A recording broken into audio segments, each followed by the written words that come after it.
know what you're talking about. I don't know what you're talking about either. But I do know this.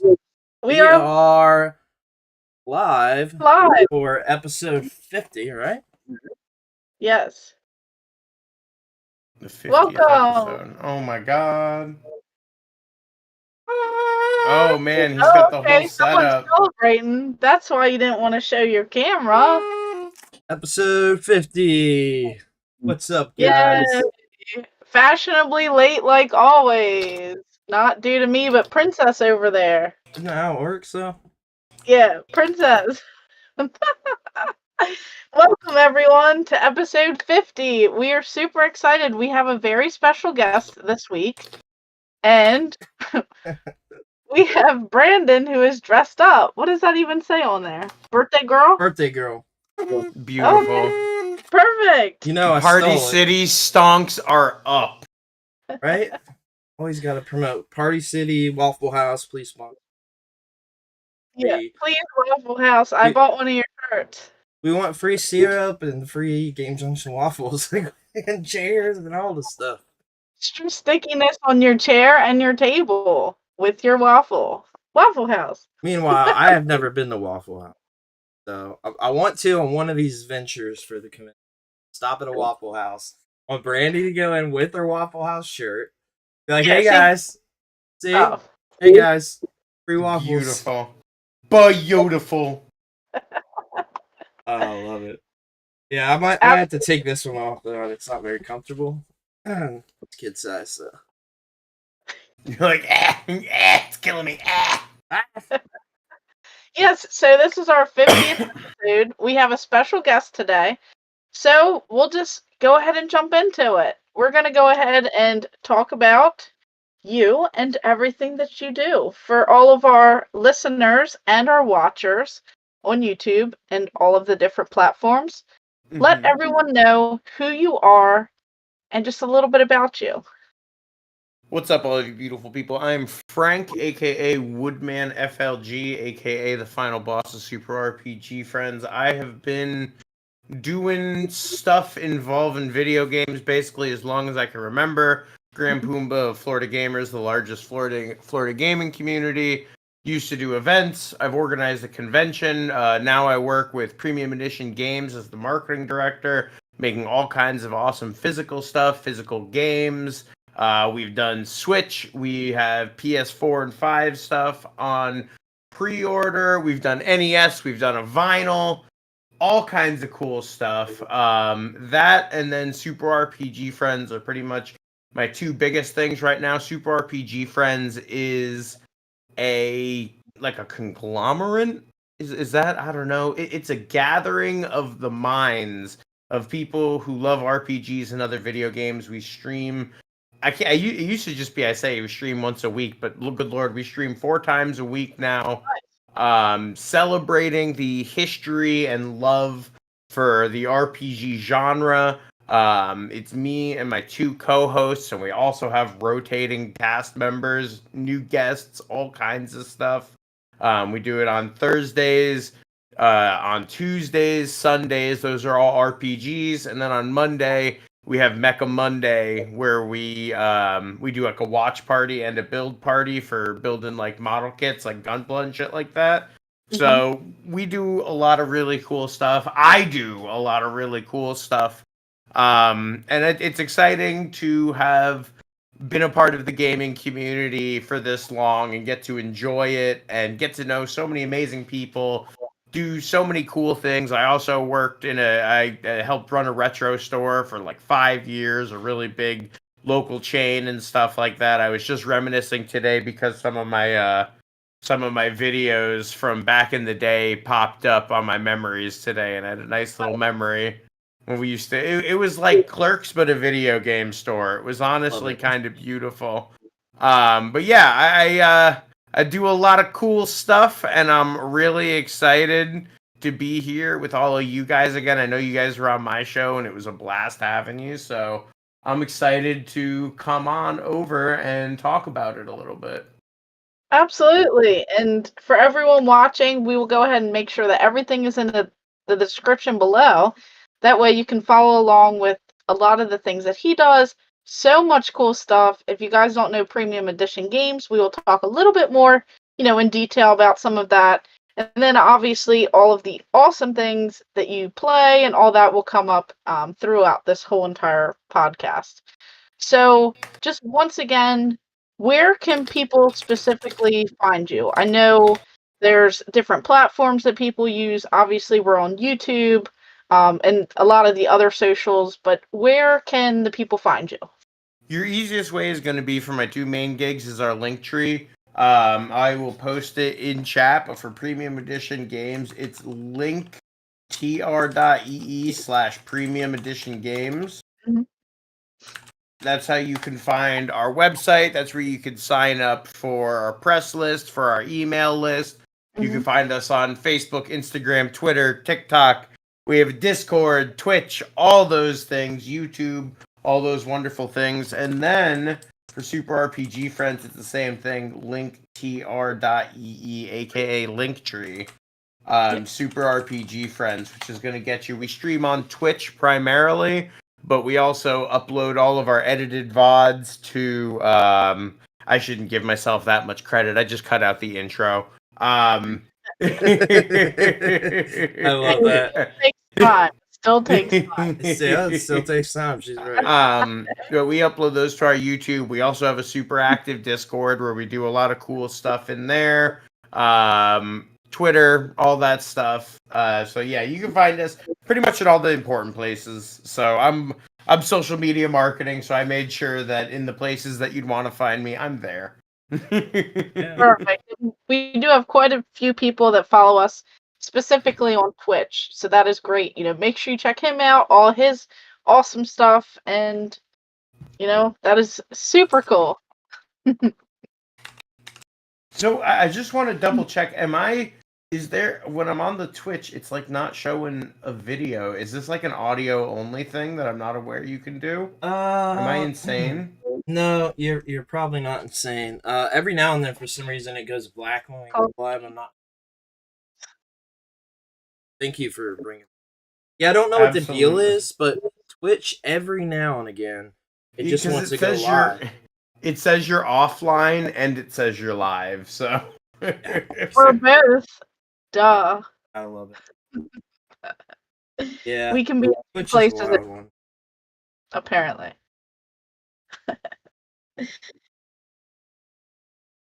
Yeah, so I wanna dive into everything. Definitely want use everything. Audience, I know a lot of people watching, probably fans. Premium Edition game. I'd love to hear more.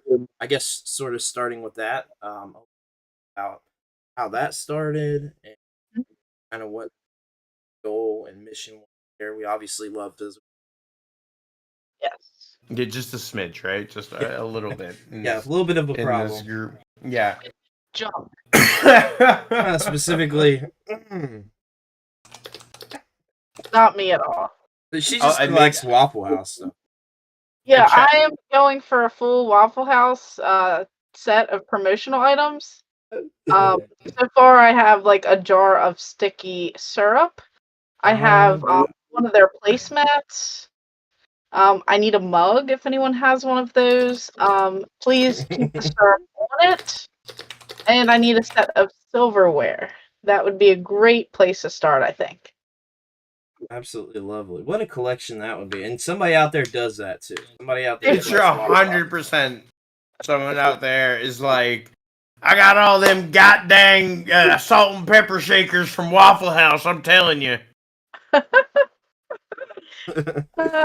You already know. Somebody out there collects everything. I watched this whole thing about people that collect barf bags, airplane barf bags. They have like a convention for it. There's like there's a convention. People that collect barf bags from airplanes. Look it up on YouTube. Swear to God. Yeah, I was like, okay, somebody collects everything. Because it wasn't one person. It was a lot of people. Okay. That's wild. Only the world that we live in, Right. Was it that? I mean, what happened? In the 70s, people collected baseball cards and, vinyls, and now we're collecting barf bags and freaking dog hair. And Oh, I There got are a lot of dogs. Just that's you what I'm guys know, saying. I had my friend verify, and it isn't live on Twitch. Just so you know, just so it wasn't just me. Okay, I appreciate wanted it. to make Yeah. sure. Yeah, no problem. Just wanted to make sure I did a little legwork to make sure it wasn't. I know how freaking this stuff can be sometimes. So Yeah, it's But like yeah. it's for some reason we've had that happen a couple times with restreams. I'm not sure. I'm gonna have to look in. yeah, I tried getting into Restream once, and it was not stable enough for me for reasons like that. It can be a real iffy service. Yeah, all these you know, thing we've had like some sort of issue with every single thing. Been through like 4 of them. This is the one that's been the most stable for me, other than the couple times on Twitch. There hasn't been major problems besides like before. I might rush home. We got like 20 minutes to go live. I'm like, oh, I'm signed out of everything. Do you do OBS or Streamlabs? Oh yes, Streamlabs Okay. is not for me. Yeah, because I know with the Streamlabs Gold, they have a built-in one that works really good for me on Premium, but I've officially gotten to the points with my streams where they're complex enough that I'm finally starting to feel the legendarily spoken of Streamlabs system resource hog, even on my beefy computer. So I'm like, oh, I'm going to have to do it eventually. But hey, free transform. What a concept. Streamlabs, take note, people, for the love of God. Please let me rotate things by more than 90%.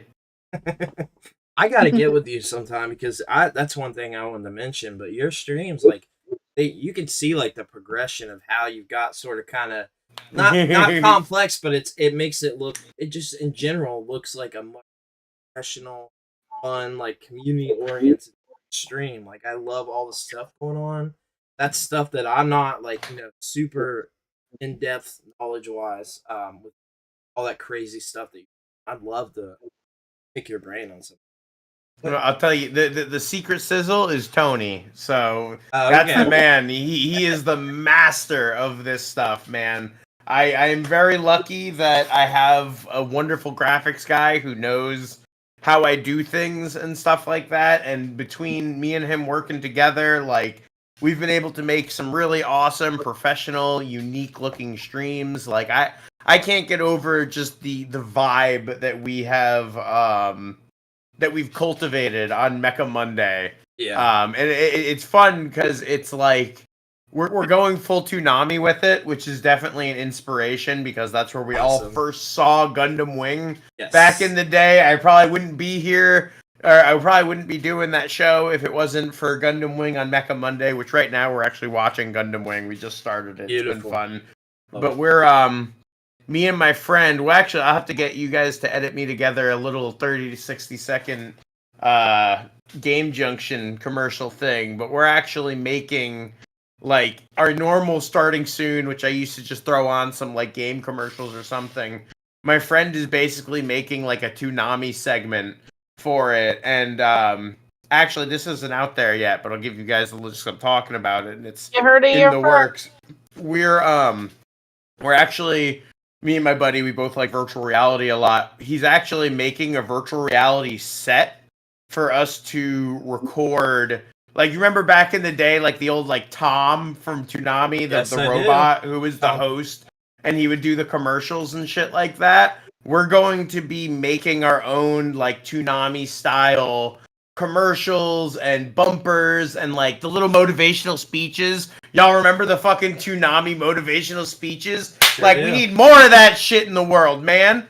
And I'm ready to be the like. It's exciting that we're carving out such an interesting, unique little niche within that. And it's been kind of interesting on the Discord because now there's like two islands. There's like the RPG and video game stuff, and then there's just this like tiny little, like the Mecha Monday island where these people, they're like, video games, those are for nerds. Anyway, I need to put together this 400-piece robot. And I'm like, you guys would all get along if you just interact. I love it. But it's so interesting to see just the different niches kind of like exist on their own little island and do their own thing. It's cool. It's been awesome inviting an entirely different hobby into our space with that new show. It's been really cool. That's awesome. Yeah, I love it. I love seeing you expand. That's why I even said, in some of the promos, like, you're doing a lot of stuff, and I love the sort of variety, because, like, that's, like, our thing. We like the variety of different, like, a lot of stuff. So. Mm-hmm. And Tanami, I did a post probably about 3 weeks ago on Tanami, looking at kind of comparing which was the best Tom. And I've actually got a bunch of Tanami DVDs I got from Etsy of just straight Tanami segments that I ordered years and years ago. Yeah, I was obsessed with Tanami. I watched it every single time. Stayed up, just watch all the Tanami. I love that stuff, man. I watched, before pre-Tom. I forget what the guy's name was. Mordock, man. The original was Mordock. Yep, yes. From Brack. Yes. Yep, from fucking Brack.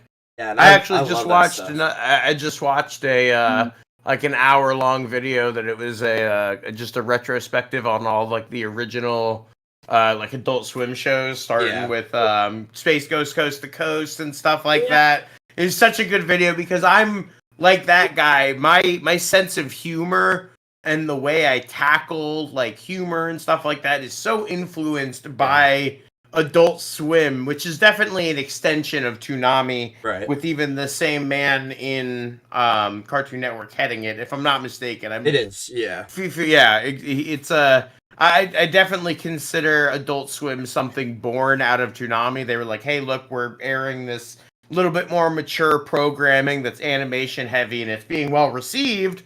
Let's do something, because you guys remember the original all kids out of the pool. Yep. Adult Swim. Like, it was, I'll never forget the first Adult Swim. My cousins were over, and they were over from in Daytona. This is when I had bunk beds, and I remember the three of us were up, and we were all just watching fucking Toonami. Right before that, we beat Ultimate Weapon on Final Fantasy VII and got the Ultimate Weapon, the sword. And it's just, and I remember we all saw Cowboy Bebop together for the first time. And it was one of those, like, because that's the first, like, real, like, not basically a shonen anime, which is aimed at younger kids. That was the first anime to ever take my ability to understand it seriously and presented like an adult narrative and without the connotations of, like, we're trying to make a weekly comic here, motherfuckers. Like, get excited, My Hero Academia kind of shit. Like, and I will always thank that for introducing more mature anime and manga into my life with that. And then, I mean, like, home movies is an absolutely massive part of the way that I view media and critique and stuff like that. That's such a special series to me. Oh man, that it's all. I fucking love Cartoon Network. I'm a Cartoon Network kid, and it grew up with me. And not a lot of channels can say that. Okay, so I'm exactly the same way because Cartoon Network, and not just Toonami, but Cartoon Network in general, everything. So there was some stuff I watched on Nickelodeon. There was a little bit. I love Disney. Nickelodeon too, but definitely that once the cartoon stuff started and they started doing the original Fridays and cartoons.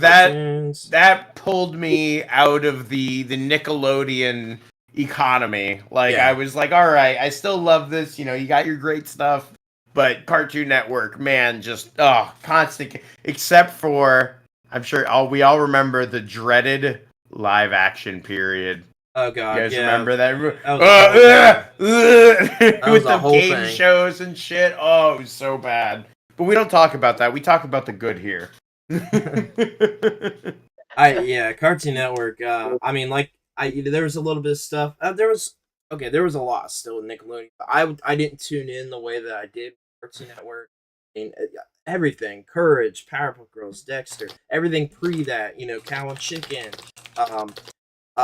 My Life as a Teenage Robot, all these crazy things that they had on Cartoon. They were always experimenting, but I feel like, 9 times out of 10 stuff hit until, I don't know, I want to say it ended for me, with successful stuff at, like, Camp Lazlo. That's even for me. Yeah, there was so much.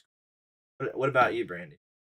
I was a Nick kid. But I did watch Cartoon Network, but my brother was more Cartoon Network because then he would like sneak watch South Park and stuff too, so he like fit more into those type of TV shows. Sure. And then I still watch Cartoon Network for some things. It's just I liked a lot of Nickelodeon much better. Like I found myself staying on that channel a lot more, even though I'd go to Cartoon Network. But I found myself watching a lot of Nickelodeon.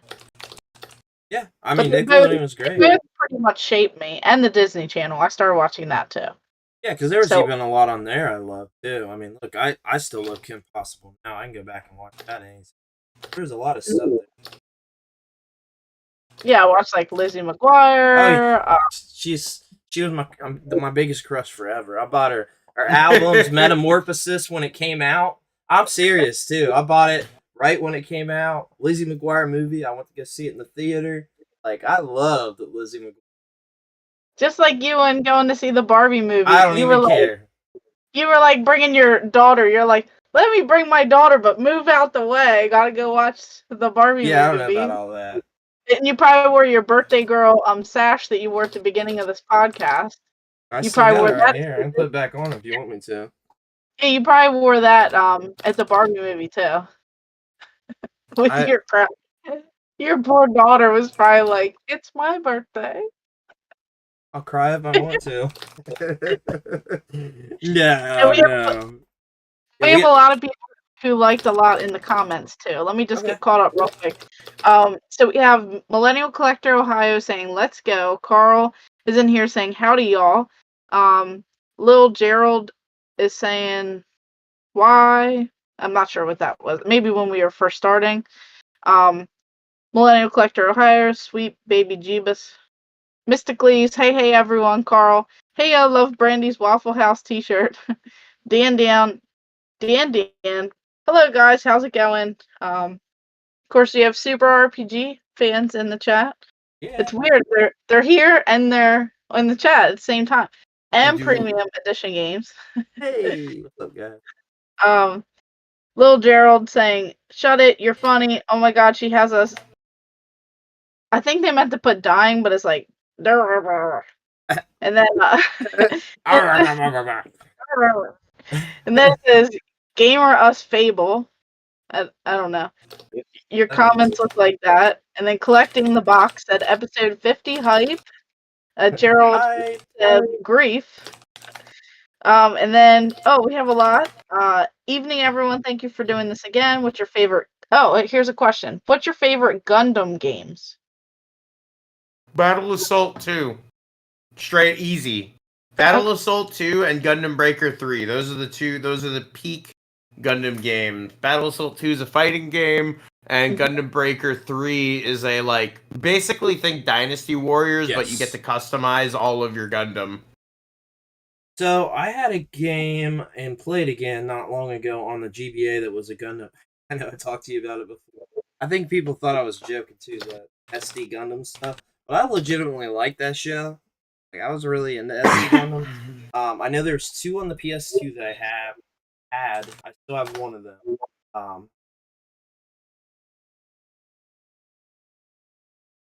know there were a couple. I can't think of their names. I'm probably gonna have to. I know I got Gundam 3, the Dynasty. Yeah, Breaker 3 fucking rules. I love Musou games, so for me, I love that kind of shit, and I build the Gunpla, so I'm like, it's time for me to make the things I can't afford to make. Ha ha ha ha. Oh, versus Zeta Gundam, I enjoyed that one. Oh, that's hard to say because I've not gotten to play as many as I'd probably like to, but I did play a new one recently on PS5 as well. That was pretty decent. It wasn't bad. It was a free download. I don't know if it was from PlayStation Plus or if it was free to play game, but there was something I played recently. It was pretty decent. There's a lot of good ones. GBA one is the one I played the most. Nice. Yeah, I'm gonna have to figure out. I don't know which one. I have a couple downstairs. I'm not sure which one would be my favorite. I have not played those in a little while. Yeah. So that's my answer. Why not? Why haven't you played them? Do you play your games? Apparently, I don't play my games according to everyone in the chat who knows me extremely well. And they know my personal life, apparently, from all the comments that I get on all of my videos. They know me more than I know myself. Yes. So back to the chat. Everyone's saying howdy to Mysticles, and Mysticles is saying Space Ghost Coast to Coast was so good. Hey, Carl. Hope all is well. DeSiphon is saying Waffle House t-shirt. And then everyone's wishing everyone a good time. Everyone's saying okay. Mysticles is saying, who remembers Freakazoid? Oh yes, absolutely. Why does that sound? It's sucked into the computer. Yeah. I had that really cool song too. Freakazoid. Yeah, it sounds real familiar. I need to rewatch that. Okay. It would come on like in the middle of the night too, for some reason. I feel like it sounds familiar, like I'm playing it in my head, but I can't picture it. He's got the long hair, slicked back, and he's blue. Just do a quick Zoid. I still can't believe we live in the timeline where we got what is it? 3 new seasons of fucking Animaniacs, and they were actually good. Like they were good. Speaking of old shows and shit, I'm a huge Animaniacs, and I couldn't believe how much fun the Hulu seasons were. They were great. They're great. Yeah, I watched some of those with my daughter. They were really funny. Yes, if only waffles were free. What a ubiquitous, beautiful world we would live on if waffles were free. Chrono Trigger. She is the waffle maniac right here. I'm telling you. She throws the chairs and everything at people. Yeah, these are my waffles. I mean, Pancake's clear, but I still love waffles. I'm a pancakes guy myself. But like waffles have like the little divots, and I was gonna say they're like syrup pockets. Waffles are a better vehicle for a topping than pancakes. Yeah. But if you were going to be like, here's an equal amount of syrup and butter, and you have a pancake and a waffle of equal quality, I would go with the pancake. Me too. I'd pick the waffles. Chicken and waffles too. You can't do chicken and pancakes. No! You've moved the goalposts. We've moved the goalposts. An equal amount of butter and syrup, and you would still pick a waffle? You would take lightly, like, I don't know. It's because then if we're talking like a reasonable amount, because then you're not going to be able to get the surface area required to make those beautiful pockets get the use that they require to shine. God, I never thought I'd get so fucking passionate about this. On this, I didn't come into this prepared for waffle discussion, but I'm here. I heard us last week with the hot dogs. Oh God! Is it a sandwich? God. Is it a sandwich? That was the question. Yes, it is. And only if it's done right. And apparently, I would be kicked out of all of Chicago because I eat ketchup on my hot dogs, and apparently that is terrible to do, and I would be shunned. But I would wear, a ketchup hot dog t-shirt, and then I would bring a bottle of ketchup, and I would ask for ketchup when I go to the restaurant, and they would love me in Chicago. So, if you like ketchup, what you got to do is you got to go to Walmart, and you got to go to where the ketchup is, and there's a Chipotle ketchup that they carry now. And as someone who has been putting Chipotle Tabasco in my ketchup for damn near a decade now, this was a godsend. A godsend! I'm fine with just the plain ketchup. Just get out of here with that ketchup. So, I'm good. I hate ketchup. Absolutely hate. Like, generally, I've always hated ketchup. Valid. It is sugar tomatoes. Yes, I get it. My girlfriend hates it. I get it. But mustard, I can do mustard. It's not my favorite thing in the world, but I can do mustard. Gross. Honey I like me some mustard, man. There's so many good varieties of mustard. Whereas, for the most part, like, ketchup and now by extension, Chipotle ketchup are the main things that I view as good. Man, you go to Mustard Town, baby. You got Stone Ground, Dijon, Brown, Honey. You could I mean, of course, the classic French is yellow. I mean, who are we to dismiss that? but I fucking love the variety you can get with mustard. Yeah. I mean, you can get blue ketchup, so there is a little variety, but green Looks like ketchup. it looks like bird crap right on your plate. That's what ketchup looks like. No. Ketchup looks like bird. It looks like a bird. That I don't even. Ketchup's just disgusting. Get that discussion out of here. Let's move on for ketchup. I know we got a lot of comments. We talk a lot about food here. It seems like it's about to be what the Food Junction podcast. Should create a whole thing on food. Okay. We should. Disciple, I like Disney Channel, Millennial Collector Ohio. Brandon collects all the Lizzie McGuire games on the Game Boy. Those games are good. Yeah. I'm serious. They really are like actually good platforming games. Check them out sometime. There's 3 of them. The OG bros. Hey guys, Disciple, love Brandon. You Thomas, thanks so much. What conventions are next? The next one is Game On Expo in Arizona. 3 weeks. So if y'all are near Arizona, 3 weeks. It's this upcoming weekend. I know. Yeah. It's a few days away. Hopefully Friday, Saturday, Sunday. I think it is, right? It's a 3-day. Friday, Saturday, Getting Sunday. getting there Thursday night, I think. Yeah. So that'll be a great time. I know we do have some people watching who were asking about it. So hopefully they're in here when I scroll down. I'm actually gonna pull up the app because they just released that they have a new app. They have an app, so it's got the schedule, everything on there, and I want to confirm. But I believe our panel is at 11 on Saturday. I want to confirm that now, just so that everybody knows.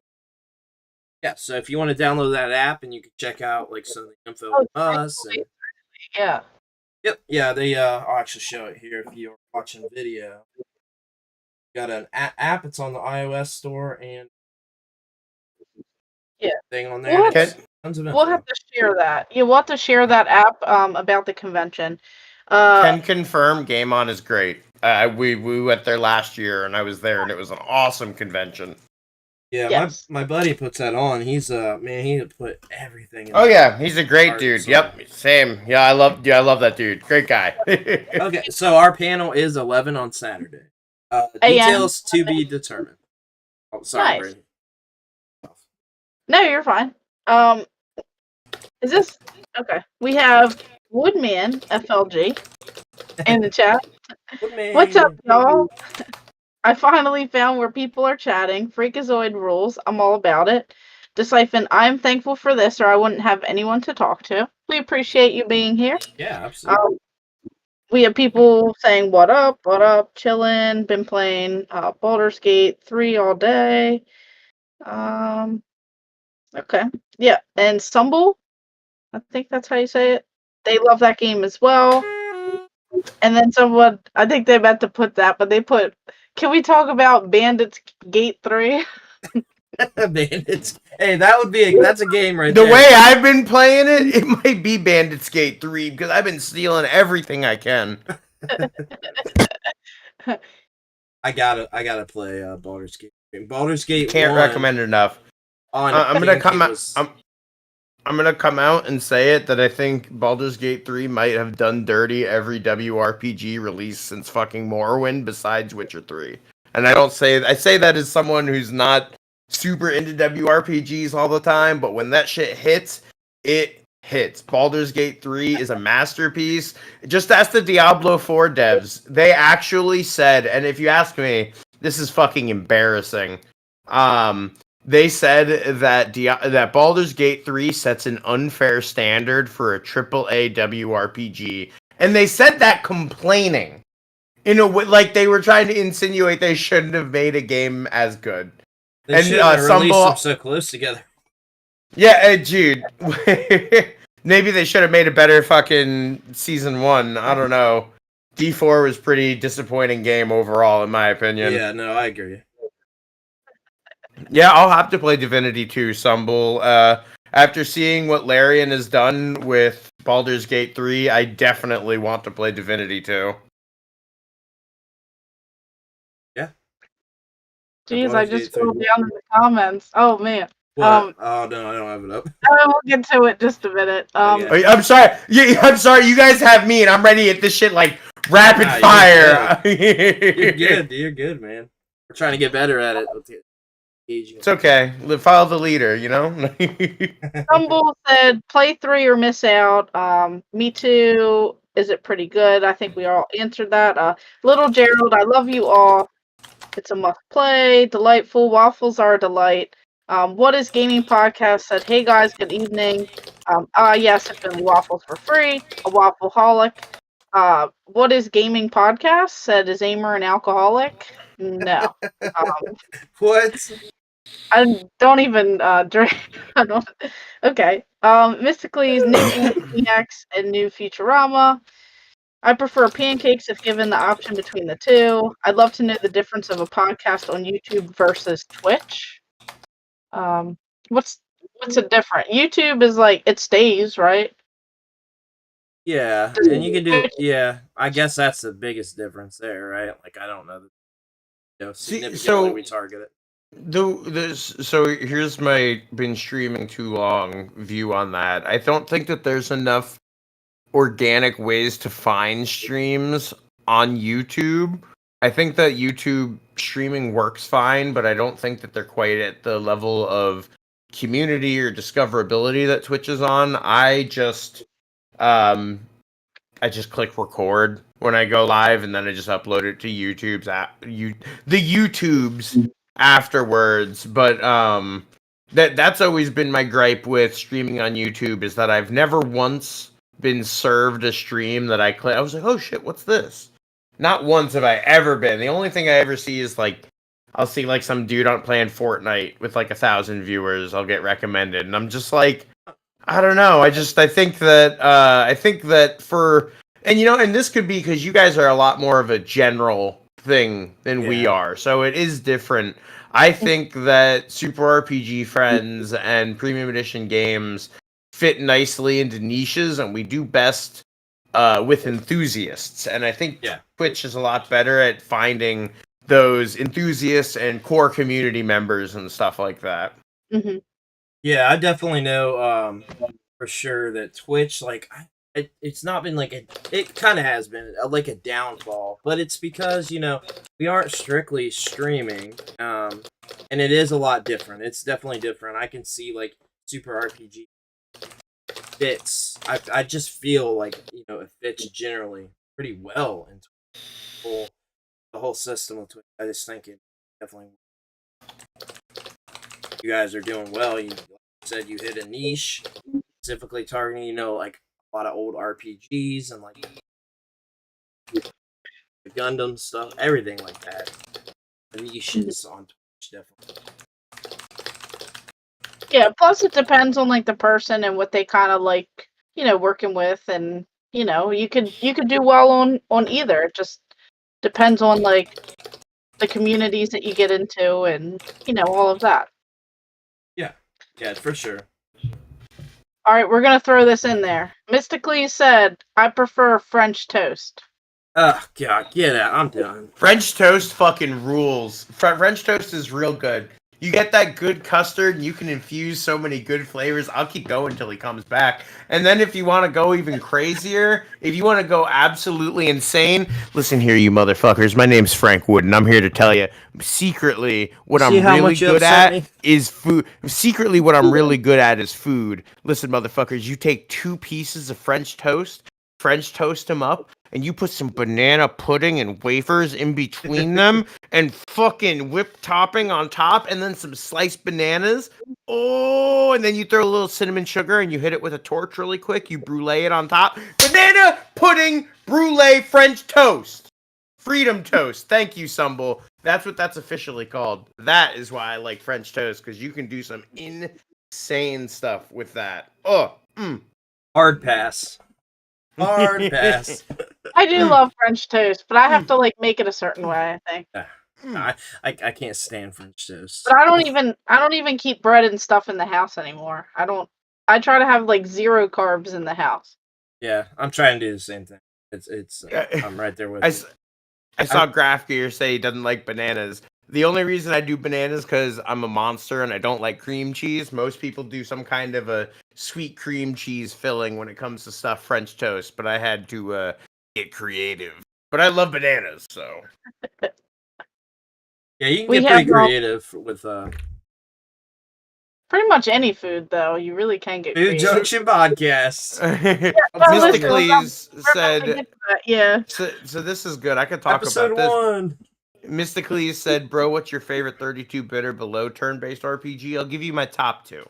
They usually go back and forth, but in the years that I've been doing Super RPG Friends now, I've had to give a lot of thought, and my number 1 is going to be Xenogears. Number 2 is Earthbound. But that's not only being an absolutely excellent experience, it was a very formative RPG for me, my tastes, and the way that I view storytelling. I'm a really, really big fan of that one. Earthbound, honestly, Super RPG Friends started as it was going to just be a one-off stream where we played Earthbound. It was originally called Monster Bound because that was when I was a writer. Well, I still am. I just haven't written anything in forever. But but it was originally a stream on Monster Vine, which is where I write for. And so it was, but then everyone really liked it, and it just turned into this whole big thing. Now we got this whole thing going on. 2 great choices, probably Lunar and Chrono Trigger. We've actually done both of those. Chrono Trigger was our second game, and then we did the original Lunar 1 for our 6th game. We're actually playing Chrono Cross right now on Tuesdays. Can we at least agree raisins belong in nothing? Like, no hard feelings for raisins on their own. I just hate it when raisins pop up on things that don't need raisins. So I will mostly agree with you, but how do you feel, and how does rest of podcast feel about chocolate covered raisins? Absolutely not. Love them. Absolutely love them. I'm a big fan. Everything you guys mention, I do not like, and I don't know why that's the case. You mentioned all the things I hate. Brandon likes to go against everything, so. Dang. I don't know about all that, but. Welcome to he's making it difficult and doesn't like what everyone else in the chat likes. Legit said I like Earthbound Beginnings better. I think Earthbound Beginnings is best enjoyed emulated because you can lower the encounter rate. I think Earthbound Beginning has a serious problem with its encounter rate. But I do really like it. I think do too. That even considering like the way the characters look in the story structure, I honestly consider Earthbound to be more of like a fully realized version of Earthbound Beginnings, which I think is one of the reasons why when localizing it, they chose to call it Earthbound Beginnings. It's okay, so that's a good question. What's your guys' favorite platformer for the NES? Yeah, that's a good one. So do you want Ahmed, do you want action platformer or do you want like straight up platform? Because I'm a Mega Man guy. And I'll tell you, I'm a Mega Man 2 man. But if we're gonna talk like straight platformer, less action platformer, honestly that makes it a little bit harder because like I know we could all just say Mario 3. We could all say Mario 3. That's a great one, yeah. I'm trying to think of one that is a little bit more unique that I really, really meshed with. Gimmick, which it was called Gimmick on the Famicom, but Mr. Gimmick. I need to play it. I need to play that because I know it just got that re-release, right? It did. Yes, it did get a re-release, and I haven't played that yet. But I had the Famicom version years ago. I never had the Mr. Gimmick, but the Famicom one was, I guess, more. Now it is amazing. Amazing. I'm serious. Yeah, that's a whole. But it is so good. 10 out of 10. It's if like the first Kirby's Adventure was a God tier game. It is so good. It's weird, but just amazing. It feels so good. Such a good. Yeah, but I don't know if I agree with all your recommendations because you literally said this is a great game and it was rated a 2 out of 10, 2.5, 1.5, 1 Hey, out of listen. 10. Sometimes it takes a little bit of high IQ to see the sizzle in the sauce. Yeah, that's Sometimes what I'm saying. sometimes you can't trust. Sometimes if you trust someone's opinions. Especially on By the way, YouTube. I wasn't saying that you have low IQ. Just to clarify, I was saying that sometimes reviewers and stuff, their tastes might not mesh with your own. A lot of times when someone earnestly recommends me a game with low ratings, I'm more willing to check it out because I can often see that piece that really carries a game that might be a little bit problematic for other people to play. Yeah. Sumble just said it took FromSoft 20 years to make a game that wasn't a 2 out of 10. Right? I They will were put out argue some Armored crappy Core with you PS2 all stuff. day. But yeah, King's Quest and stuff. Yep. Yeah. Yeah, it was wild the stuff they were doing before, and now they're a top tier developer. They're one of the most respected now, or at least loved. They've changed a lot. It's just when someone earnestly recommends me a low-rated game, I'm a little bit more interested in it because I try to find what because usually it's a a middling experience. There's generally the overall appeal of it might not be super high, but I love to look for that piece that made them be actually no, I love this. Because that's one of the I'm gonna kind of move gears a little bit towards just talking about preservation and stuff that and the premium edition stuff. Is that because even if some people don't love a game or if it isn't commercially successful, it doesn't mean that there's not other people that'll love it. And that's why I'm super big on all these games need to be preserved and stuff like that. It's important because just because a game isn't widely appealed doesn't make it that it shouldn't be put down in history, Right.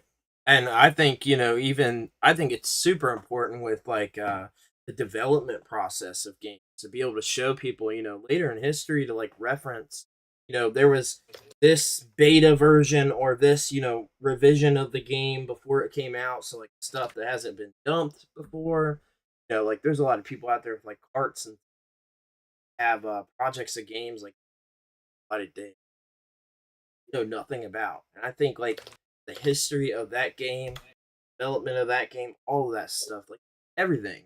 I think physical media. That's a hot topic, right? Talk about it all the time. Mm-hmm. I don't know anyone who has prototypes that are undumped. You brought it up, not me. You brought it if up. If only I knew how. I've been trying to do it. Trying. It's not hard, but there is a lot of that out there. And there are those people too that are. This is going on even now. I see it now. That hold on to that out of greed and do not put it out for a financial aspect. They want to hold on to something nobody has. I've got a 70 grand valued beta version of whatever. I don't know, Kirby's Adventure. I'm not going to put it out there because I'm the only one that owns it. I'm the only one that has it. That's how I feel on that one. There's a lot of it. There's a lot of it. There is. The Collectors of America's groups. There's a prototypes, demos, whatever group on Facebook. It's a whole bunch of flea market sellers who think they're important now. In all honesty, yeah, but that's retro gaming collecting for you now. I haven't. My collection's pretty immaculate. I haven't bought a retro game in years. I think I mostly just buy Switch games or PS5 nowadays. Yeah. But the I might be biased because I'm in Florida. There is the perfect storm of retro games. Yeah. Because it is a state where people went to retire. And back in the 90s, no one knew about the value of these games and stuff.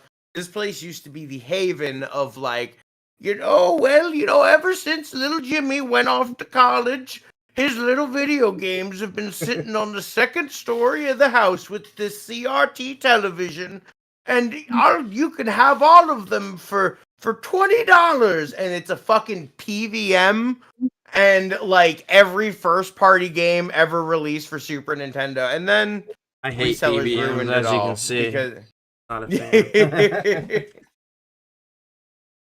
Yeah, no, yeah. it's just interesting to see because we have that dynamic of where people with money went to retire. So then there was just there was so many retro games and stuff freely in the market for like, I don't know, I'd almost venture to say I think the concentration of this stuff might have kind of, because I know a lot of people who have been doing the reselling for a long time too.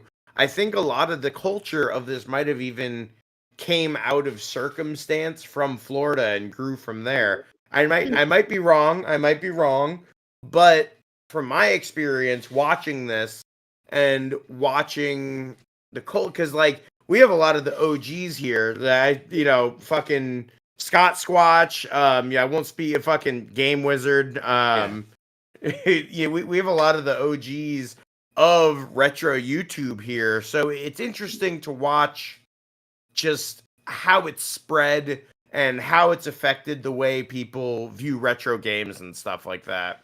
Yeah.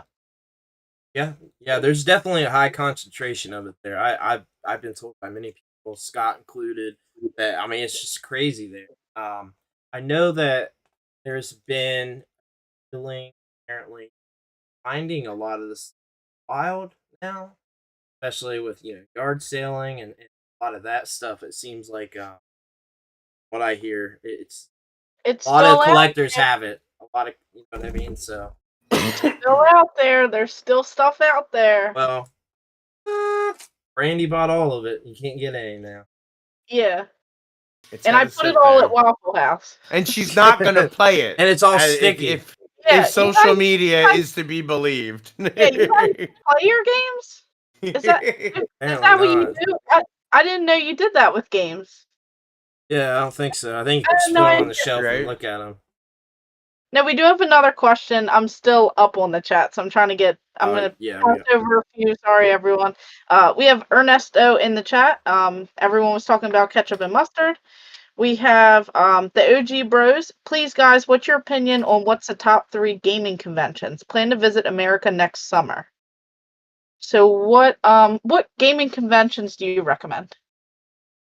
I've only been to so many different ones, but I would say Southeast Game Exchange is like always at my top because of the community and everyone's super nice and I always find something cool there and I love the community of YouTubers and people and everyone's nicer in the South. Are they though? They were super nice to me. Are they? Yep.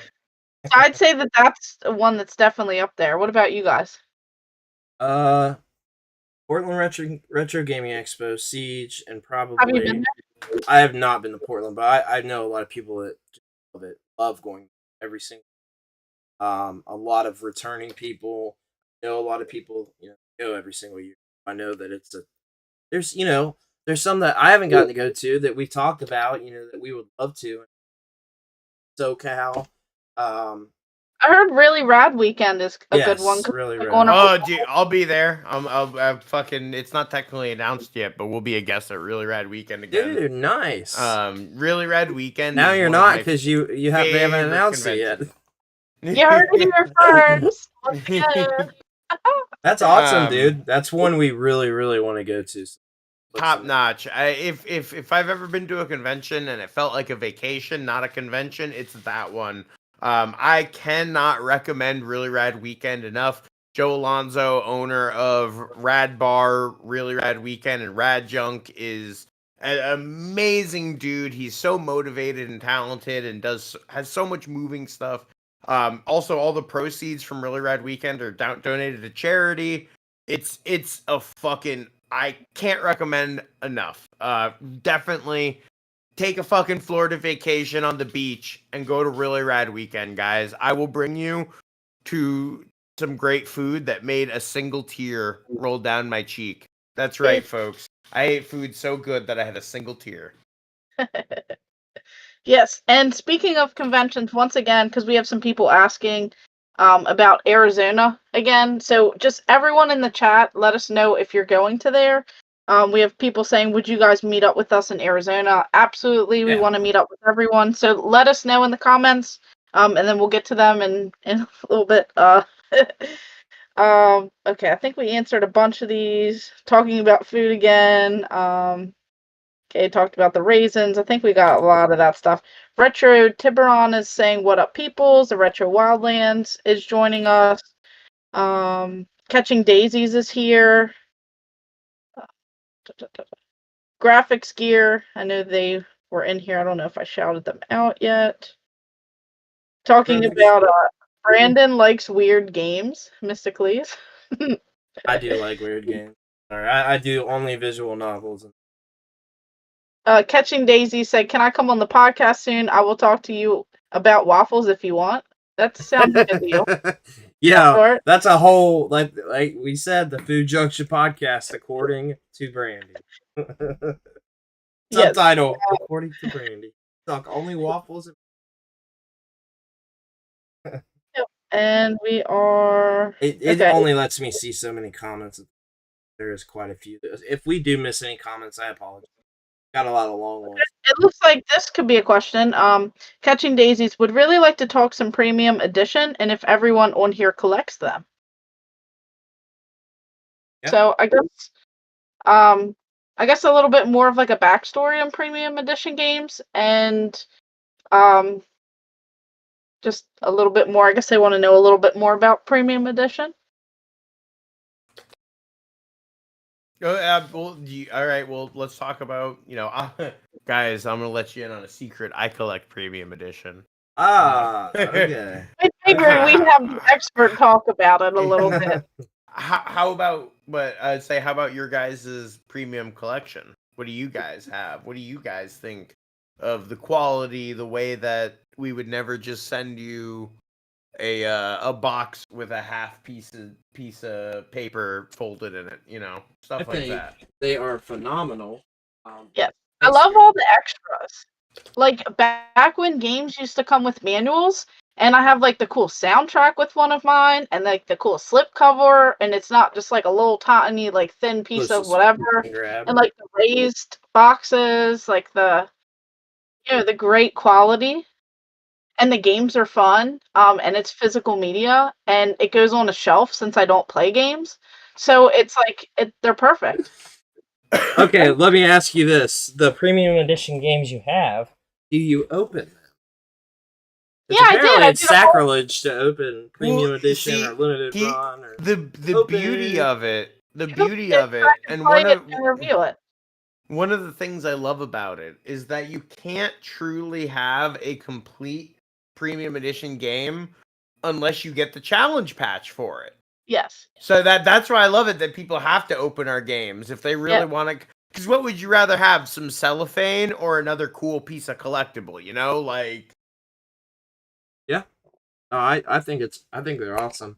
I love the different stuff included, but I like pretty much all the games that I play premium edition. Also, Rack and Ruin. Not long ago. That's a great game.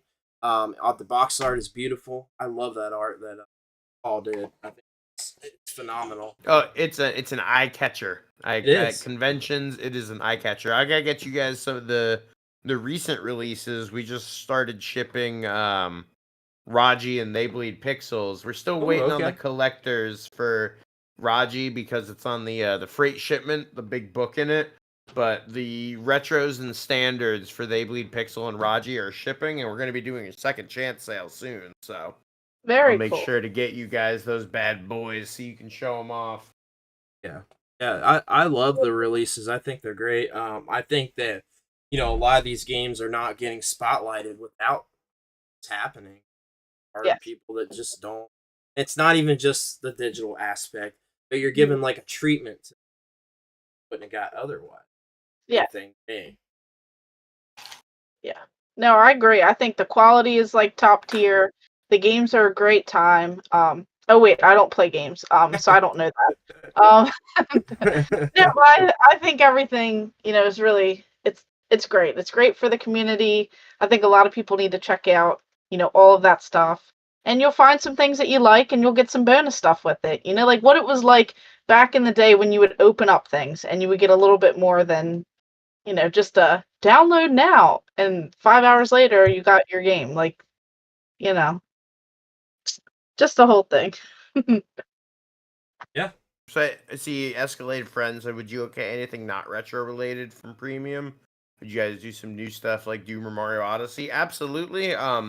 If you just saw our most recent one that we shipped, Raji is actually a fully 3D game. It's like, if I had to compare it to anything, it's almost like a God of War, but with Hindu gods and culture and stuff, as well as the gameplay as well. It's a really unique thing because you never really see that get a lot of representation in games. So it's one of those things whereas we've all picked up a game and heard about Zeus or Prometheus or Ares and stuff like that. It's really cool to pick up a game and hear about Krishnu and all these other gods that I haven't heard about exactly. It makes for a really fresh experience. I know our motto is modern retro done right. But I think that also extends to newer games and newer styles of games that still embrace what we felt made a lot of older retro games good. So it's definitely very transitive and it can apply to newer games as well. Yeah, that's awesome. I like the variety. I saw Millennial Collector mention Super Blood Hockey. That's another favorite because we were just talking about that. And the artwork and everything, that's really cool. That game is really fun, and I love NHL 94 through 97. I legit. Yeah, he's really our arcadey. sports expert. I am. I play all the updated Maddens, but seriously, those games are very arcadey and fun that anybody can play it, even a non-Brandon expert. I am a sports expert. Expert of sports. Sports masters. Sports ball master. Yes, we have. Sorry, I just want to try and get through as many of these as I can. I got to go to the bathroom really quick, so that's perfect. Yeah, no worries. Oh, you're fine. No, we're gonna sit here in silence until. No, I'm kidding. No, Oh, I lost my place.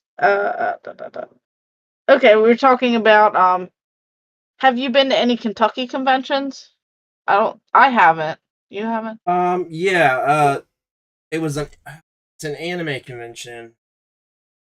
I can't remember what it's called. I know there's several of those there. I'm not sure game-wise. It's actually a good question because it's so close to me that I wonder what. I might have to Google. Did you like my comment I left there and pinned? Yeah. I pretty much have all the games, so you probably won't get the answer wrong. We should start pinning, either funny or good. I didn't know you could do that. Yeah, and you from any of our accounts, you should. Yeah, games you can pin the comment and, engage with that figure too. that one out. Yeah. All you do is hold the comment, it comes up. You can repin over and over and over. Huh. Yeah, we'll have to do that. The Retro Wildland said Torg in Columbus, Ohio was my first, heading back this year, and I'm checking out the Cleveland Gaming Classic in September. We're also going to Cleveland Gaming Classic in September. I can't wait for that. Great convention. Yes, definitely excited. Escalated Friend said I'm going to GOE. I think that's Game On Expo. So we can definitely go. I'm going to go. I'm going to go this weekend. We'll see you there. Yeah, for sure. Come down to the Cali ones. Cheers for the answers. If you know what conventions I'm going to soon, I'd like to come and meet you. Definitely. Hoping Gamer and Brandon will be at Torg. I'm vending. We'll be flying the Junction flag. Yeah. I guess he's putting up banners. So. Cloth maps are better, but any map. Super Blood Hockey is one of my favorites. SBH rules. Oh, Super Blood Hockey. I'm trying to catch up on all the little. I just saw that. I was like, what the heck? All these initials. Like, What were we just talking about? I love it. Sorry. I'm going to go. Would you Oh, okay? wait. Anything not okay? We already answered that. Yes. I like. Okay, we have Garrett who's saying, "What's up? I like NHL '98 on PS1. Also Wayne Gretzky. Um, best part is the variety, the fact that you may not know about a game otherwise. So that's what Retro Wildlands likes Ye- about premium edition games. I Probably. actually, ju- Oh, Carl I was, actually answered. Um, the what's your favorite game in Brandy's collection? Carl said probably the Carnival arcade game or Crazy Taxi on Dreamcast for the favorite game that Brandy owns. People are saying to come out to the Southwest. And yes, We're at the over to you on your Southwest. comments. Where do you want us to come to the Southwest? I know we'd be interested. We'd love to come out to any conventions. It fits my series where I travel around and pick up different items from each state and showdown. Yeah, Shameless plug. Sorry, y'all. I also have an item that's hopefully being delivered at 5:30 in the morning tomorrow. Oh, really? We didn't talk about that. Okay. Yeah, from South Carolina. When I went down to the convention at Southeast Game Exchange, I may have bought something that was bigger than my car. Do you ever not buy something bigger than your car, though? You got a lot of bigger than your car items, I've noticed. That in Georgia, I was like, let me not buy a huge Mario statue like I've done and gotten flat tires from it. Let me buy something very tiny. So I did buy something very small. And that fit in my car, and I did not get a flat tire. So we are better than expected. So proud of you. Not that I said I'm buying a Mario statue of any sort, but something may or may not be coming tomorrow morning at 5:30 in the morning, hopefully, fingers crossed. It has traveled a long way to get here. It will not fit in the house, but I will find a way. Yeah. I'm looking forward to figuring out where that thing is going to go. That's what I'm looking forward to. And the video may, even though I'm several videos filmed, the video may or may not be posted tomorrow at 6 p.m. because I may be expediting that video and shifting all the other ones scheduled out. So stay tuned or not stay tuned for that. Also, a little plug too. We're going to be having our Southern Fried video. We're a bit behind on convention stuff because there's been so many back to back, but we're going to have something there. And I showed something pretty cool that you picked. Me? Yeah, I recorded you.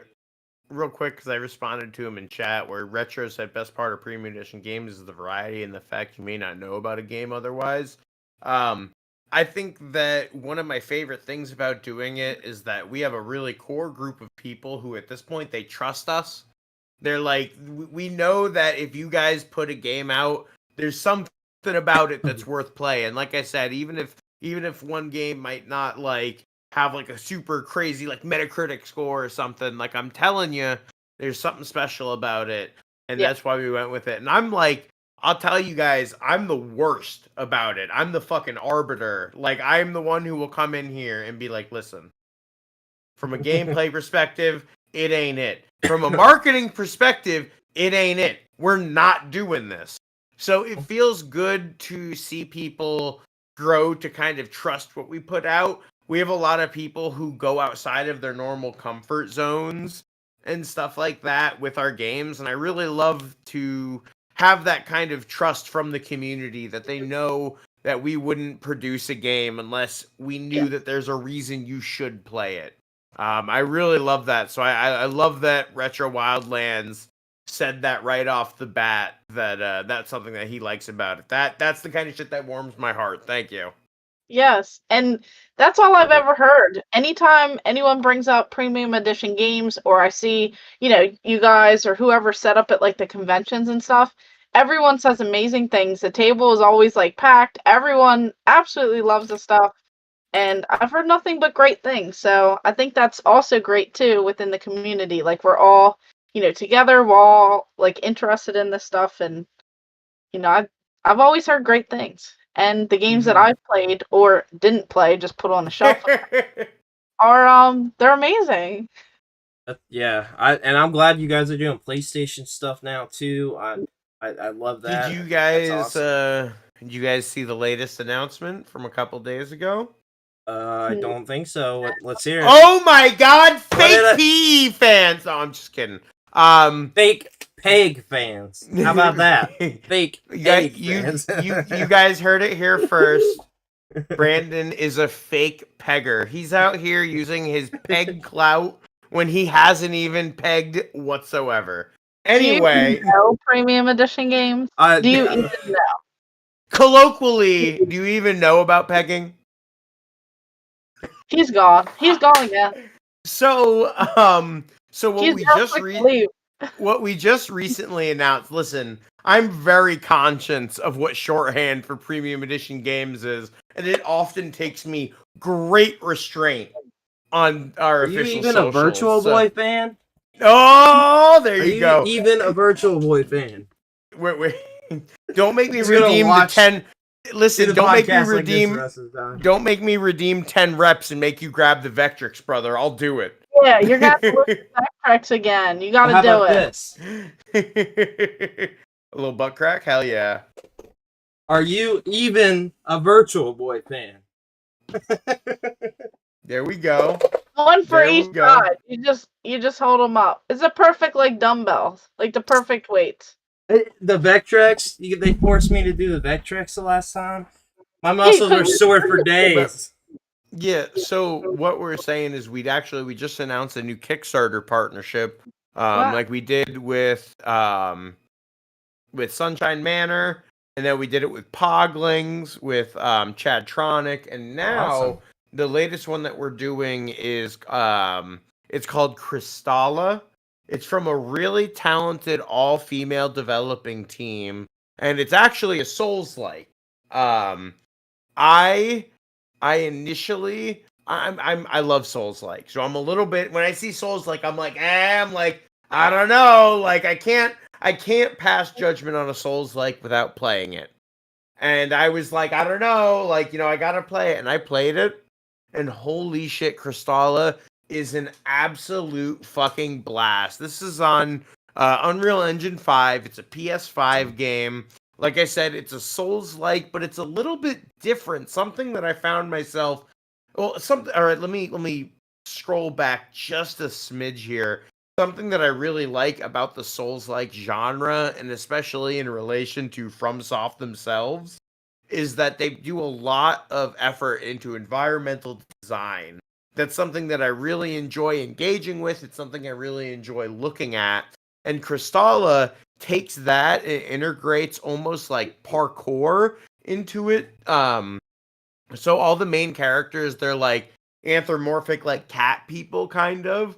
So they take that and they put it into the Souls-like formula by making you so you can do all kinds of acrobatic maneuvers to get around the battlefield and engage groups of enemies on your own terms. And I know I'm getting just a little bit like deep Souls, like conceptually shit right here, but for my fans of Souls, like, you know what I'm saying, this game is kind of blowing my mind at this point.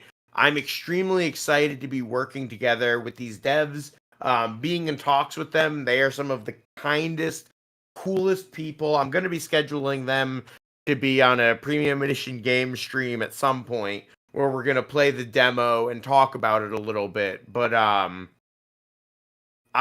really excited for Crystalla because it's not often that I look at a game and I'm kind of like a little dismissive about it. And then I play it and I'm suddenly 100% go. Armor's tuned out. Well, it's because you have to play Souls-like. Mm-hmm. Right? So that's, of course. I mean, I love that you lean into it. I just want to say, I love that you've been like, you know what? Fuck these people. I'm leaning into it. I love it. I'm all about it. She did got to tune out there for a second. That's funny. I like that one. So, like, what wait, is hold Souls-like? on. Armor, do you have Mystical Ninja starring Goemon for the 64? Yes, I have all the N64 games. Will you play that one for me? For me? Come on.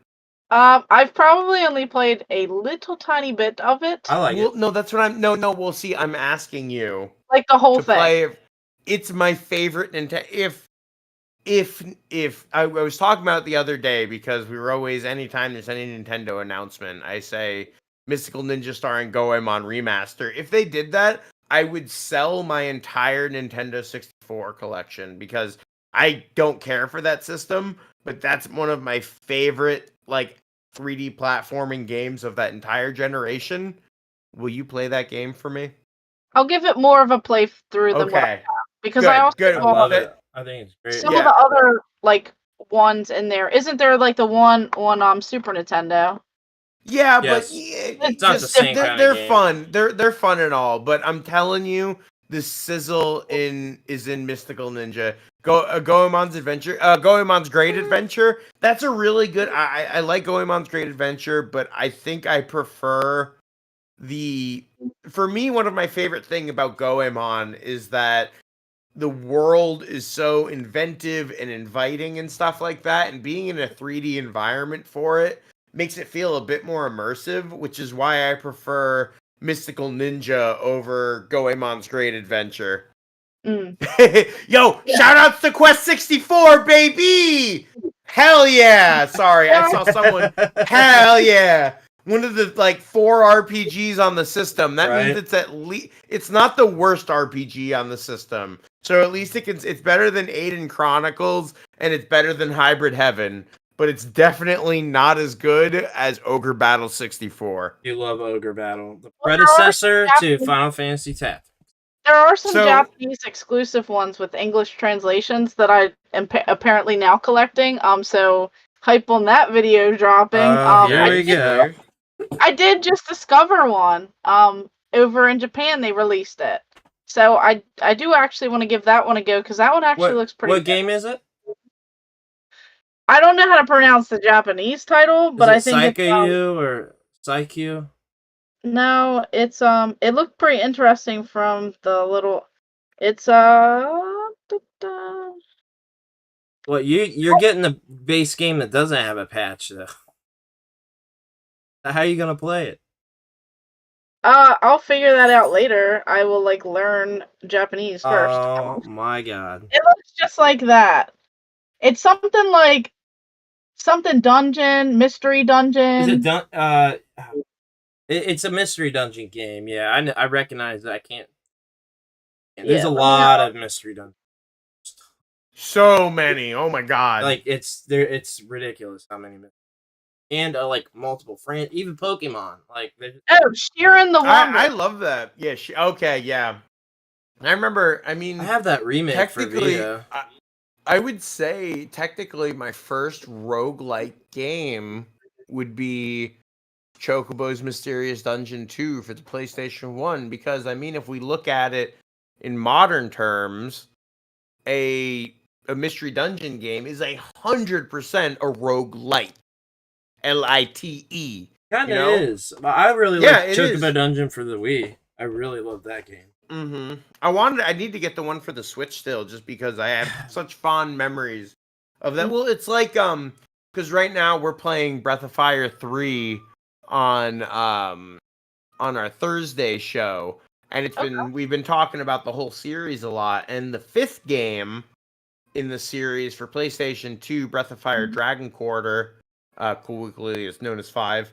That game has it's a full scale like story based RPG that has roguelike elements that'll have you start the game over and stuff like that. And it was very poorly received by fans at times at the time, and I can definitely understand that because 4 is my favorite in the series and one of my favorite RPGs of the PlayStation 1 generation, and it is a massive departure from everything that we have known as Breath of Fire, but it's been really interesting to watch people a little younger go back and play it and be like, wait a minute, this game was really ahead of its time. So I'm really excited. I would like to replay that again soon with that knowledge, because they're right that there's a lot of thing that game does that's ahead of its time, and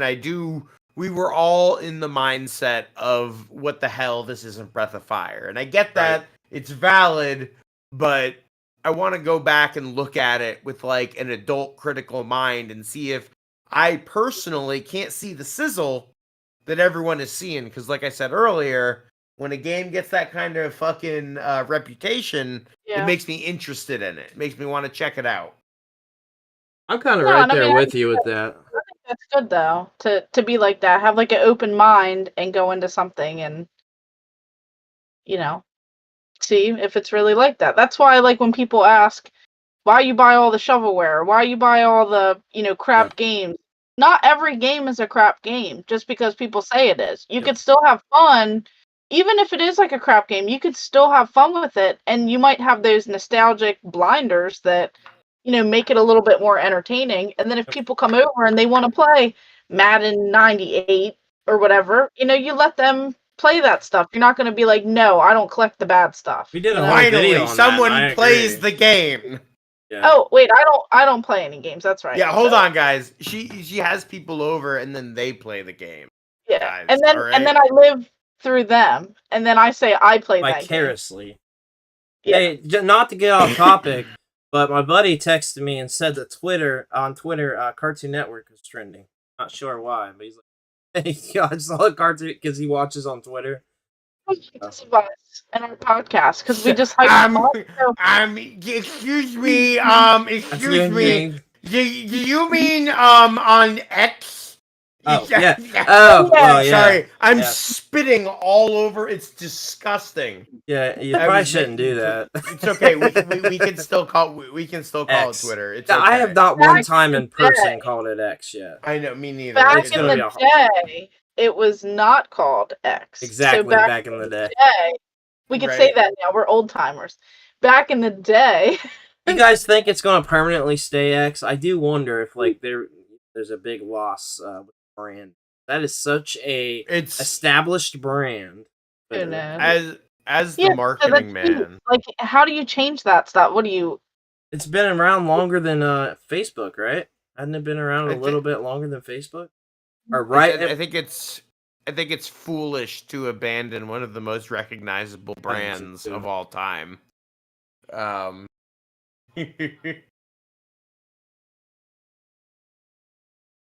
Cannot find why it's trending. Weird. Huh. I don't know. I'd have to look, but it's okay. You know what? I can understand why it's trending. Gear fucking 5, baby. One Piece on top. The GOAT. Gear 5. Luffy the King. What's up? Looney Tunes! Sorry. Anyway, I just had to get that was some fanboyism right there. Holy crap. I mean, hey, listen. It's facts in all honesty, but, Yeah. Wait, why is Gear 5 trending? Well, because it broke every single stream. It broke like literally 10 of the biggest streaming sites, period, when it came out last night. It is because I can't get too into why it's exciting because spoilers, but like I'm telling you, it's peak.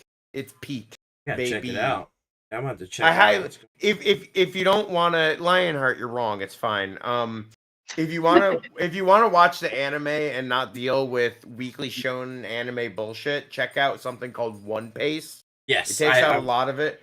But I would say just read the fucking manga. Just read the manga. Don't just read the manga. That one is a hard recommend for me to say. Read that many chapters and watch that many episodes. It is good. I've been caught up for a decade, so like. So you're ahead of it. Yeah, exactly. I remember when I was intimidated by catching up on like 500 or 600 chapters. So I can't imagine. Yeah, I would never be able to do that now, which kind of sucks to think.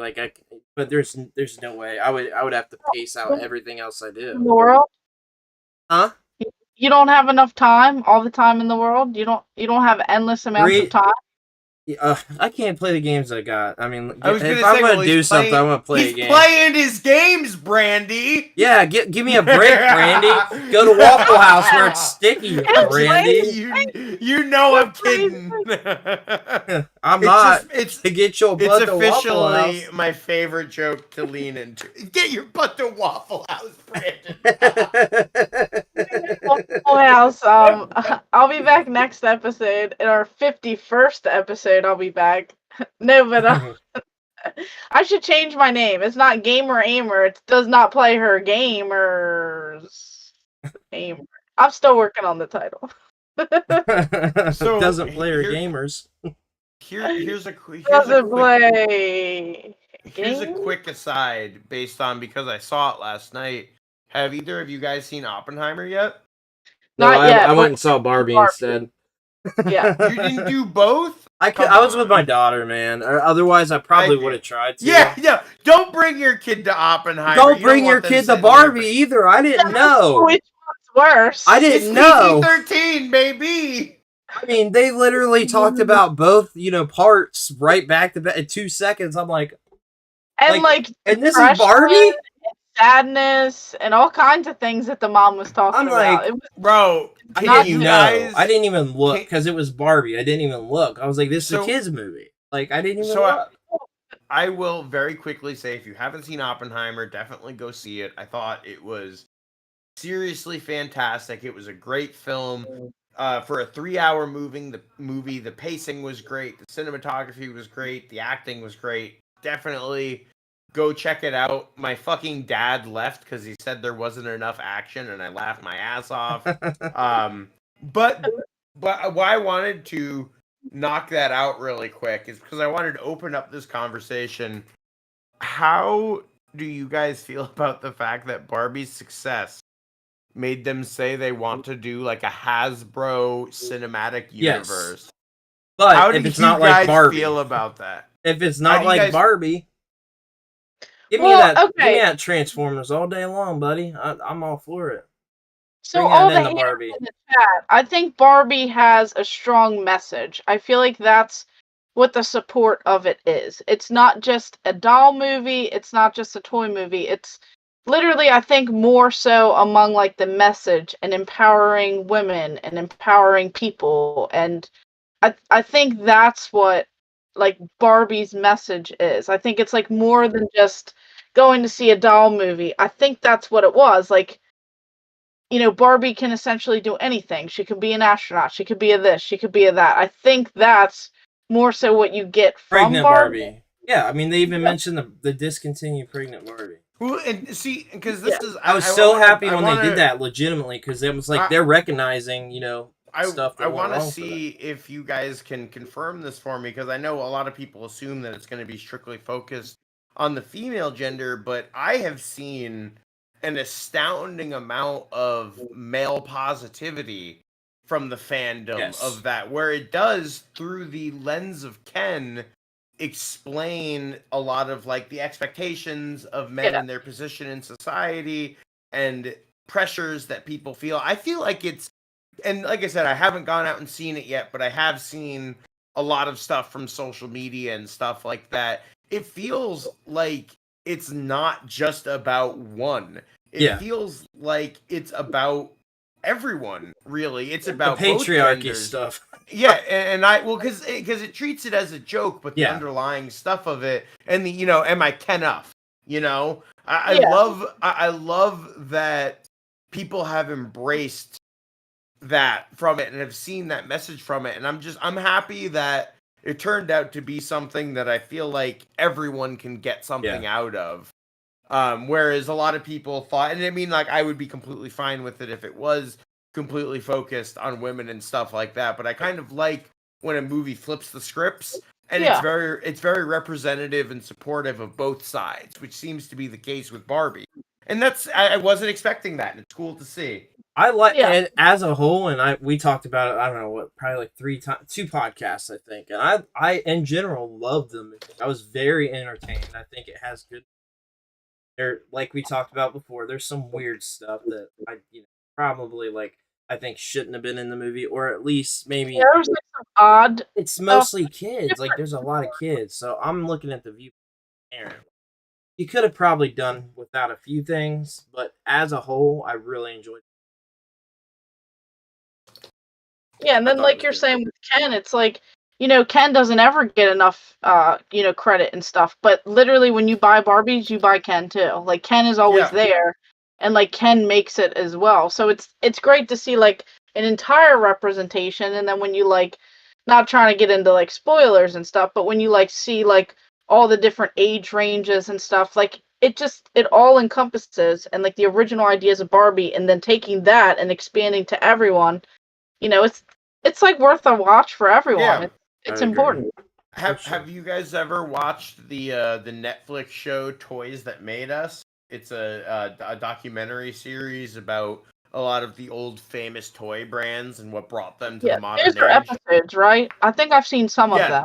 Yep. There's a Barbie. All of There's it. a Barbie episode, and it was actually the Barbie episode is one of my favorite episodes because there's a lot of moments leading up to the Barbie episodes where some like dude from the 80s will allude to something about the Barbie thing. And it's just it's fun that they built up to it, but the Barbie episode is one of my favorite ones, and it's really cool because they talk about it's the first like female focused toy of the series that they've done, and they really focus on the differences between marketing to like a girl audience versus a male audience. And they also talk about the adaptation of ideas that were started in a male audience and how to change them. And as a marketing guy, I found that whole thing so interesting. I don't know. If you would give me like an alternate, like I could respec and pick a different life, I think I might be like a toy marketer from the 80s, dude. They seem like they had such a good time. Yeah, for sure. I think so too. Yeah. Everyone's saying small soldiers. Well, they Small said soldiers, yes, I'm drunk drinking. Yeah, because they Jeez, all that's so said funny. toy soldiers. I think they mean small soldiers, which I have a bunch of them. Yeah, I love smalls. What's They're not the main full. guy? Yeah, small Aragon, soldiers. or Yep. not Aragon. Yes, Yeah, Aragon. not yes! Aragon. I don't know why I said The that. Gorgonite. Yeah, but the main Gorgonite. God, I loved And then him as a Chip kid. Hazard. Did Yeah, you know? you didn't say did the you main know Gorgonite though. that- Are you even a Well, fan? there's a bunch. They're not all the The main. one with the bow on his hand. Archer. Yeah. No. Is that his name? I don't know. Anyway. Can you wait? Hold on. You said Archer. Can you guys believe that the guys who made C-Lab 2021 went on to make Archer? Huh. Yeah. That's I'm pretty bringing wild. I'm connecting this to a plot point from an hour ago. Yup. C-Lab 2021. Those guys made Archer. Isn't that crazy? That is pretty crazy. Never could get into either. They weren't up. I tried heavily. Archer starts a little slow, Is but I Archer. definitely recommend watching like the whole first season and a little bit of the second because it's a show that takes its time to make you fall in love with the character. Not for everyone. If you don't like it, whatever, but it's a show that I definitely recommend giving the time that it wants from you. Mm-hmm. Awesome. Yeah, I know a lot of people that loved Archer, so I feel like I should probably try it again at some point. So many shows, man. And there's Like- plenty of like time. last- There's last- all the time in the world. Just like all the space in your house to collect more games that you don't play. Perfect. And you know what I just learned? I just can't. I don't even know what to say to her anymore. Just like this, it turns into waffle hose. Oh no! Instead of Waffle House. What did you just say? HOSE. Hose. Like a garden hose. Oh, What did you hose. say? I don't know. That's why I was like, There's what? no E. There's waffle hose? Like the garden hose. Okay, I got it. Yeah. I'm like, what the heck? Yeah, I like bent a certain way and I was like, ha ha ha. Why is she so mean? Somebody said. Chase's at is. Sublime's great, but Sublime with Rome, it's but slightly It's all stupid. That's really banter. awesome. Huh? We're We're just- just joking. It's a joke. Oh yeah. We have this like different sense of humor, and it keeps us young. Okay, it keeps Yeah, us feeling young. that's We may be funny. getting older, but it keeps us young. She So is I'm just mean to me, though. I'm glad somebody recognized it. Holy What are you crap. talking about? You're mean too. I am never mean to you. It's out I there for the am world to never. see. What? Scout's honor. Scouts on her. Well, do Yeah. we have any community questions, Brandy? I don't want to hold him like super late or anything. Oh, It's yeah, been a sorry. great podcast. Yeah, no, you're good. Listen, This has been don't awesome. you guys I love know? chatting about all this. I need to get back to Daedalus, the fucking half-orc paladin. Okay, he's got things to do. Y'all need to play Baldur's Gate 3. Listen, I'm grabbing this mic. I'm talking into it. I got my gain all the way down so you can hear me. If you get one thing out of this fucking podcast, all you sons of bitches better play Baldur's Gate 3 or so help me God. I will go to your house and I will torture you all night with slight distractions that'll make you go, wait a minute. Is that my brain? Or am I going fucking insane? It's just me. Go play Baldur's Gate 3. Support Larian Studios. Thank you. Man, they should pay you for that. Yeah. Like, legitimately, that was. Someone said, He had a whole he monologue. is scary. I've seen 2 people say I'm scary tonight, so that's really... If you want to be scared more, you can find me on Super RPG Friends and Premium Edition Games, baby. That is funny. That is funny. Oh, We're all man. jokesters. We're Yeah, all everybody's joking. We do have a couple community questions. Lionheart Game 13 said, Pokemon new announcement coming with presentation. What are your predictions for? Does anyone know? I don't know what that is. What I've was got it? One more time? The Pokemon Presents 2 days. Oh, I didn't know we were... I must have missed that announcement. 9 a.m. Eastern Standard. So what are your Probably- predictions since you know about it? Final... I think, you know expansion what? I got details? one. There I know. will be Pokemon. Oh, Whoa! my God, I'm done. He has For left the like third time. 13 It's times. just you and me. Listen, now it's just you and me again. Listen. So, beyond Pokemon, what do you think there's going to be? What specific Pokemon? Trainers. There's going to be Pokemon trainers, folks. I'm so angry. So, are you even if you ask Pokemon me, fan? Do you even like Pokemon? Are you playing the new Pokemans? Have you been If I playing? had- Name 3 Pokemon, Brandy. Name 3 of the new Pokemon. yeah, come on. I'd Name say- three Pokemon from the latest generation, Brandy. Come on. All right, ready? I got this. Okay, come on. Not starters. Not starters. Non-starters, Brandy. Not starters. All right, ready? Charizard do. Not from the Jiminy. latest generation. Immediately. Charizard do. I am disappointed. I am legitimately. My heart is broken. Muzapdos too. Oh my god. And That could be a Pokemon though. Muzapdos. I'm writing Game Freak. Yeah, Muzapdos. Could you imagine? and Pikachu. Pikachu. Big Chungus. Mm-hmm. Big That Chungus. is what I. Brandon, if you don't have 3 Pokemon from the latest generation prepared for me, I'm going to be so mad. Let me think here. Yeah, it's a legitimate problem because remembering the new Pokemon's names from any of them, even back to Sword and Shield is a problem. Bruh! There's over 1,000. There's over 1,000. How am I supposed to Bro, remember come all that? on! I You can't don't even remember people's Lechonk? names. I You do. don't remember Lechonk, yeah. Edge? What Listen, about Claw? I can't remember the guy's name down the road, and he's lived here for like 8 years. He doesn't even know his own name at times. Yeah, I Am usually Valiant, call myself Tyler. Man, what's my Roaring name Moon. again? Huey, Dewey, and Lewis, Carl said. And there's 3 Pokemon. Look, no, I'll be seriously though. My team is mostly made up of like throughout Gen 1 through 5 or 1. Gardevoir is the best Pokemon. It's the only one. You didn't say Lucario or Garchomp. Weird that you said that in the same sentence as best Pokemon. It's actually incorrect. Weird that Celebi is better than both of those. Sorry. Oh, Not sorry. we're talking legendary. I knew you We're were gonna talking say that. unusable. Unusable Pokemon. No, it's not okay. a Typhlosion. Competitive Pokemon is a cesspool. I would It never is. ask anyone. But for to Alligator, compete though, for real, that's a great Pokemon. Just the design. The Gardevoir. Mega Marshtomp. Yeah. And yeah, then other- Marshtomp. I do I was feel gonna bad actually- that I can't think started- of even 3 off the top of my head for some reason. And I'm It's, waiting for that DLC to drop. Like, it's kind of sad because I just can't remember. It's not. I Things started aren't playing sticking as much as they Pokemon Go did. again recently, Okay, actually, we because can I cycle figured back. I was taking walks like every day. Hold I on. started, going out, moving around and stuff again, and I started playing Pokemon Go again. And boy, howdy, that game's still pretty fucking fun. I've been having a good time.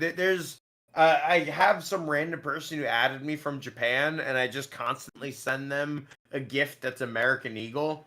And we appreciate each other because he keeps sending me pictures of Japanese flags. And Right. we have this really good back and forth of irony, and I fucking love it. Great people. What is this motherfucker doing over here? He doesn't even know. I don't think he even knows. What? What happened?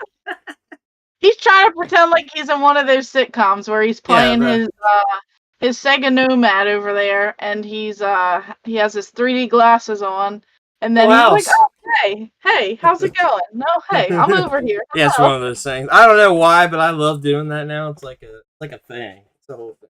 No one else loves it, but he Nobody loves it. likes it but me. I'm kidding. I'm sure people like Oh it. man. Okay. All right. What we got? All right, What else we next got? question. Docket. This is from our most commented viewer of the week. He left the most comments on every single video. We have Mud Little E. Said, why don't you guys just start buying Super Nintendo games, NES games, Sega games, then Nintendo 64 games, please? So I don't even have a reply at this point. I do buy like all Super Nintendo games. I am going for a full set. I have That's a full all set of she Nintendo buys, games. guys. Literally have all of these games that they're saying, but I just wanted to mention them. Like, seriously, to answer the question, like, we all enjoy those games. At least me and you, like, actively. Yeah. We talk about stuff like that all the time. We have All the time. I love it. All right. See, she's so mean to me. See what I'm saying? She is. I didn't. So mean. Just kidding. No, but seriously, we do, like, so much so. Look, like, I play Virtual Boy. What is this? What is this? He has $250 cart, all the games. Each eye. What's He going watches on? 2 screens on each eye, so 4 screens he can watch with both eyes. One of them needs a slight repair. Listen. I'm pretty sure I got some like autistic ADHD shit going on. I get it. Four parts of content going at once. It makes sense. I get it. I understand. Why would you I stand in solidarity, damn it. Yes. And then we have our last question, X-Track and Z3. Would you do podcasting for other things? I really like video game art and action figures. Actually, there is another podcast that not everyone knows about. Would you like to tell everyone about the new podcast? Yeah. So, we haven't talked about it really on here. I don't think at all, right? I don't think we've even mentioned it. So, on our second channel, the Junction Network, we've got a new podcast called Culture Junkies. So that podcast is kind of to cover a lot of that other stuff, but we're keeping it sort of to a specific topic every episode. So all kinds of stuff. Like, we did music the first one. We've recorded episode 2 and 3. Episode 2 is about summer. So summer toys, like things we did in the summer, like just a lot of different stuff. Slip and slide, super soakers, all that kind of stuff. And then episode 3 is all about VHS. So it's going to be a little bit of everything. And that's kind of the fun of it. We have that. Yes.